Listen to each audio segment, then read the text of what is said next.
今天呢，我们来讲中国不明飞行物研究报告。在1995年呢，一位法国的 UFO 专家呢，提供了一份中国不明飞行物研究组织成员刘小泉的报告翻译，标题为《难以置信的遭遇》。在1988年的8月呢，中国的湖北省的九龙山再生林中心呢，一次接触案的目击者呢，是一对文盲守林员。62岁的黄永生和他的妻子张九华，他们在一所木屋里住了大约40年。这个木屋呢，是位于一片茂密的丛林覆盖的山谷中的一块小山坡上。那是一个特别炎热、阴暗、多雨的秋天的下午，大约4点20分一场风暴正准备袭来，天空呢像黑夜一样，闪电呢伴随着雷声，在森林的上空游荡着。当时的黄永生呢，就决定外出检查那些他负责的树苗和养殖的动物，而他的妻子呢，宁愿让他待在屋里。因为他是患有类风湿关节炎的，但是当时呢，他坚持的打开房门要出去。当他打开了2个门板的时候呢，他惊讶的就看到了一个相对于天空更阴暗的一个物体，在120米外的山谷中的树上徘徊着。这个灰黑色的这个物体呢，微微震动，它居然在林地边缘的空地上还降落了，同时发出了从左向右、从右向左的脉冲的光芒，而且还越来越亮，最终呢，光彩夺目。这对老夫妻从未见过这种东西当时激动不已已经忘记了危险了。突然之间呢，这个犹如倒扣的碗的这种 UFO 停止了摆动，几乎同时呢，射出了2束血红色的光柱。其中一束光柱呢向森林移动，另一个呢横向扫射到了这个房屋。光柱强烈呢，以至于这对老夫妇暂时失明。女子呢当时就晕厥了，晕倒在地。她的丈夫呢则挣扎着睁开了眼睛看着眼前发生的事情。红色的光柱一点一点的缩小呢，将那个男人居然给吸住了，吸向了那个像玻璃一样完全透明的飞行物。尽管他被暴风雨给浸湿了，当时的他还是觉得被大约直径5米宽的这个飞碟略微的给灼伤了。然后他就看到了2个瘦小的生物，有毛茸茸的老鼠脸，还有2个尖尖的耳朵。这2个小而锐利的眼睛呢，但是看不到鼻子和嘴巴，因为下巴是如此的尖以至于似乎没有空间留给鼻子和嘴巴。其中一个身穿灰色衣服的小外星人就坐在一个操纵杆前面用不成比例的长臂呢，向这个老护林员做了一个手势。此刻呢，在他的眼前还是花的，几乎看不到任何东西。而黄永生被这个血红的光柱所控制着，他还不能动，于是呢就被这个光柱通过自动门移动到了飞船的内部。一进入里面，他立刻就感觉到了一种温柔，一种平静。他说一种非凡的快感呢，充斥着他整个身体，也充满了整个飞船。那第2个外星人呢，就拿着像火柴盒一个盒子大概是一个2米乘2米，而且上面是由铝纸一样的屏幕，从天花板就伸了下来。一个外星人将盒子指向他，他突然就从这个地上悬浮起来30厘米高，在清醒的状态居然失去了知觉。他闭上眼睛脑海中看到了一个小屏幕，那是一个从未见过的景观。于是一个心灵感应的声音呢，就对他说道：这是我们的行星，远离你们的太阳系，你们看到的呢是太阳系之外的各种地图。而黄永生老人心理上就问太阳系是什么意思显然他是一个农村的老头嘛，没受过教育。于是那个声音就回答他说：你们的人类生活在一个围绕太阳旋转的行星上，我们也拥有自己的太阳。而黄永生就问道：那在天空中我只看到了一个太阳，你是来自于哪里？于是那个外星人又回答说：你显然不明白宇宙是由你看不到的数10亿个太阳而组成的。在夜晚呢，当你看到黑色的天空的时候，你会注意到那里有许多发亮的星星，而事实上呢，每一个星系呢都是拥有着自己的星系的太阳。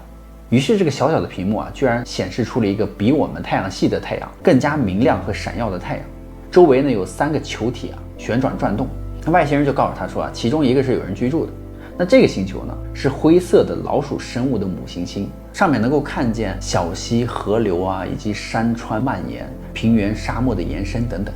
因为这个老人没有什么天文学的概念呢，所以他也就不相信其他太阳系的说法，因为他知道天空中就只有一个太阳。而外星人告诉他说，下周的8月20日呢，他们会再回来的，让他参加一个关于星系天文的启蒙课程。而外星人在电影上呢，还展示了山丘、平原、河流，还有一些跑道。上面有一些彩色的不明飞行物，形状呢都像盘子、碟子、勺子、陀螺，以及围绕在这些机器的周围还有一些繁忙工作的2米高的生物。当电影结束的时候呢，一座桥呢就被立即的连接到了地球上，而黄永生呢，被一股无形的力量就带回了家。于是内心中就有一个声音告诉他说他必须保守秘密。回到家之后呢，他就发现妻子躺在床上，妻子就告诉他说他在森林里找了他2天了。而黄永生在心里就想呢，我还以为我跟这个外星人只待了几分钟，没有想到2天的时间我消失不见了。在短暂的沉默之后呢，黄永生就告诉了妻子，他说就在我们2个之间，我可以告诉你一个秘密。他说当时呢，我就是被这些外星人给绑架走了，而消失的那2天呢，我就是去他们的星球去参观了一下，这才被送回来的。而他们还邀请我呢，是在8月20号呢，在森林西部呢与他们再次会面，他们会给我上一节课。而妻子立刻就说你绝对不能再去那里了。黄永生就问为什么呢？他们都人挺好的呀。但妻子说你一定要小心他们。他说我不会让你离开的，因为我怕他们把你带走就再也回不来了。那时间呢，居然来到了8月20号的晚上。妻子张九华呢，当天晚上就将这个丈夫锁在厨房里了，为他提供好了好酒一些好吃的。然后当夜幕降临的时候呢，老人就感到非常的不安，还听到了尖锐的声音，那种滋滋的那种金属的声音。于是他的脸部充血还变成了红色。于是这个黄永生当时就想不惜一切代价的离开家。当妻子看到了丈夫脸上涨得通红的时候，快要窒息的那种表情出现了。于是妻子没办法，就赶快打开房门让他走了。于是黄永生就疯狂地跑到了当时遇到外星人的那个空地上，他就发现那里有不明飞行物真的还在悬停着，有2个外星人居然真的在等他。然而这一次外星人并没有带他去其他什么地方去学习，而是居然告诉他说关于星座启蒙的课程你不能去参加了，因为呢你泄露了我们的秘密，把这件事情告诉了你的妻子。之后呢，不明飞行物呢和外星人就立刻消失不见了，再也没有出现过。其实属形的外星人呢不是个案，在中国 UFO 调查报告中呢，还出现了一个中国版的罗斯威尔事件。文章中也提到了，那是在1997年的山西大同原28军区大院里就捡到了一艘坠毁的飞碟，里面的外星人呢都形同老鼠。由于当时的保密以及后来的历史原因呢，这一事件被长期蒙上了一层神秘的面纱。根据目击者描述和回忆呢，那是在1997年的夏天晚上的11点左右，外面下起了一场大雨，还伴随着一道惊雷。慢慢的呢，雨停了。晚上9点多的时候所有人都睡下了。经过1天的训练就部队里的人都很疲惫。目击者就说呢，我一直到晚上11点左右醒来因为外面雷声挺大的，我几乎没有睡觉，直到雷声停止呢，我才听到外面有树木倒塌断裂的声音，而且觉得非常不正常。他说我就起来检查去看一看，刚要起身呢，脚下的大地突然震动了一下，我还以为是地震。当我走到院子里的时候借着后厕所的灯光一看的时候，他说我当时惊呆了，这是他从来没有见过的景象。前面是一架小型的碟状的飞行器，外形有点像那个天线的那个大号锅子，呈圆形的，银白色，体积呢要大上好几倍，大概有6米左右，没有电影里说的那么大。他说当时我看到那个东西的时候用手电照了照，上面还发出一种奇怪的光芒。当我想看清到底是什么情况的时候呢，它又熄灭了。而这个圆盘飞行器的外面居然当时爬着2个身材矮小满脸毛发，脸呢很像老鼠，嘴巴又不是很尖，头光秃秃的2个外星人。他们长相非常奇特，扁扁的鼻子，大大的嘴，还有一双很大的眼睛。当我走近的时候发现一个人躺在一个树枝上一动不动，似乎是死。那另一个呢抬头看了我一眼，用一种莫名其妙的语言呢说了一些我听不懂的话。他当时说话声音很大，可是我却听不懂他在说什么呀。我看到他满手的毛发，还用左手在他的右肩上轻轻一拍他身上那个银色的衣服是很冰凉的。我拍了拍他的肩膀呢，想让他明白我听不懂你说什么，我可以去喊人救你。说完呢，目击者就冲进去叫起了一个已经睡觉的训练他开车的班长。班长是大同本地人当时过去一看到这一幕也是吓得目瞪口呆的，赶紧就回到了寝室的床上，也让他说呢，我们都别管闲事。于是他说班长不想插手呢，他就找了负责院子里巡逻的警卫，告诉他们说后院掉下来一个飞碟。他说当我把这些警卫带到 UFO 面前的时候呢，警卫就问我那到底是什么呀？我看到他们当时很害怕的，于是就对他们说这个事件呢还是向上级汇报比较好吧，这里应该没有我什么事儿，你们自己解决吧。于是呢，这个目击者就自己跑回房间了，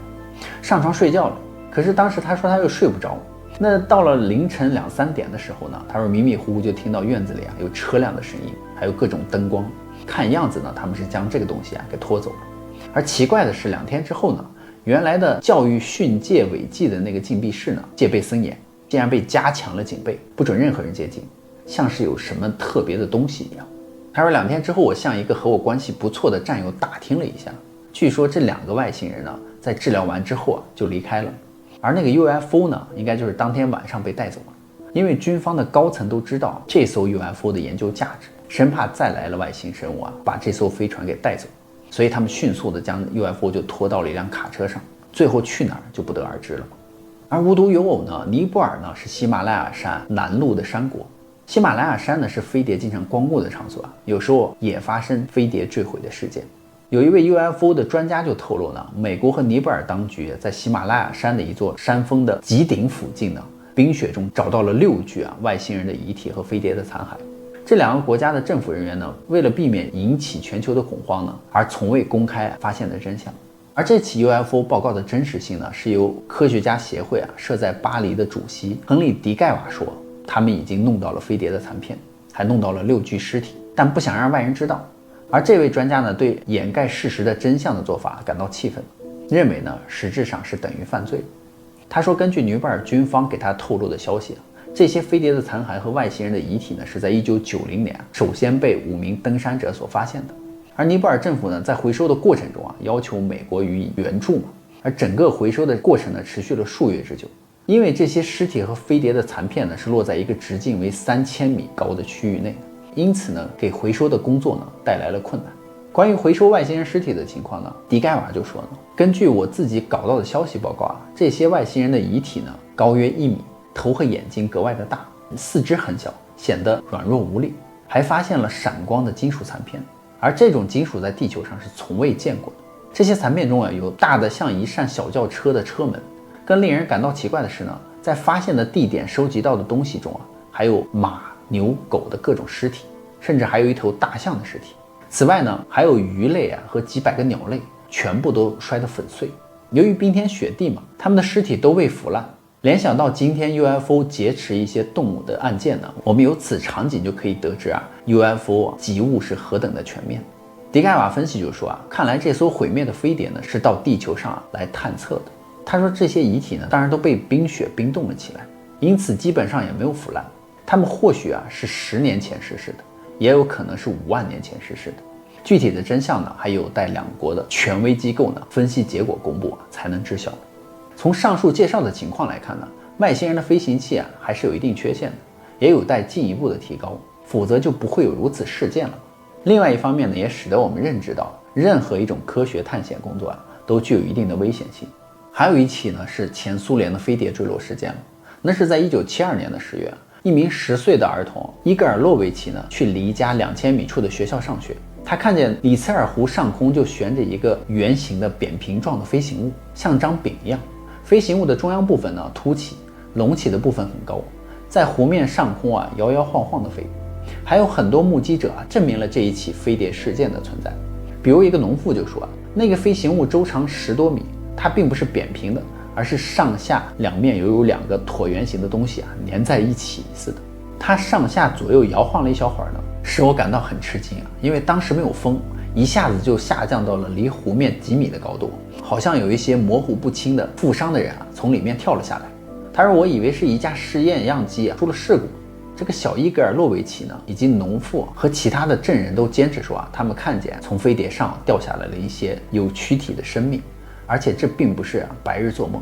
在1976年的6月呢，乌兹别克科学院正式公布就发表了一篇未署名的文章。从此呢，那个不明飞行物事件再一次的谈论活跃了起来。渔夫瓦西里雷维奇他就说他也发现了外星的遗体。他说他在湖里打鱼的时候发现了不明生物的遗体。根据他提供的线索呢，警察就来到了里茨尔湖边并在他所说的地点发现了一具尸体。这个人呢不是孩子，他身高超过1.34米，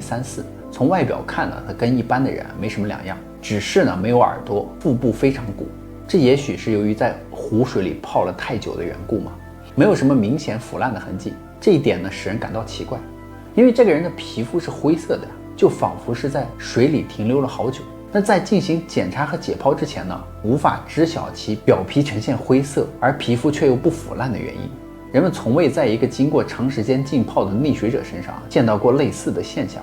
为此呢，人们对此区域还进行过一次搜查，结果是当地再也没有这种身材的人。另外呢，就是当地人也没有在这些区域中生病或者手术后呢丢失过耳朵，所以呢，这根本就不会是住在湖附近周围的一些居民嘛。潜水人员呢对那个区域的湖底进行过摸底排查，看看有无残骸。潜水人员们就说没有发现任何的飞行物，也没有找到任何的尸体，然而却发现了一些十分可疑奇怪的痕迹。他们对这些痕迹进行了精确的测量呢，还拍了照片。他们就发现呢，里茨尔湖底的淤泥里呢，有一条极为规则的、长长的、令人百思不得其解的壕沟，宽约4.6米。不过呢，壕沟的某处的沟口呢，居然变宽了，好像是一部在水底吃力、摇摇晃晃的向前滑行的机器所留下的。难道就是那一所 UFO 所留下的一些痕迹吗？